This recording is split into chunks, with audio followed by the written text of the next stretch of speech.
হেই beautiful people, তো এখন যে গাড়িটা আমি তোমাদেরকে দেখাবো সেই গাড়িটা অ্যাক্সিডেন্টের গাড়ি ছিল। তো গাড়িটার পেন্ট হয়েছে, আমি তোমাদেরকে ডিফারেন্সটা দেখাবো। তো এই হচ্ছে গাড়ির যেটা রিয়েল পেন্ট, ঠিক আছে, রিয়েল কালারটা দেখো। যেহেতু পুরোনো কালার তো গ্লেসটা সেরকম নেই, কিন্তু এটা নতুন কালার।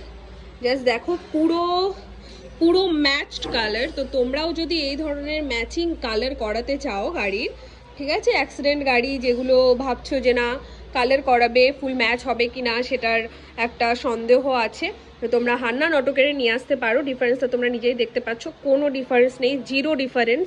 এত সুন্দর কালারটা এসছে। এটা হচ্ছে পেন্ট, ঠিক আছে, এটা হচ্ছে পেন্ট। এটা অ্যাক্সিডেন্ট হয়েছিল তো এটা চেঞ্জ করে পেন্ট হয়েছে। আর এই পাশে এটা অলরেডি আগেরটা, আর সামনেরটাও পেন্ট হয়েছে, ওটা এখনো ড্রাই হয়নি তাই রাখা হয়েছে। তো চলো দেখা হচ্ছে নেক্সট ভিডিওতে।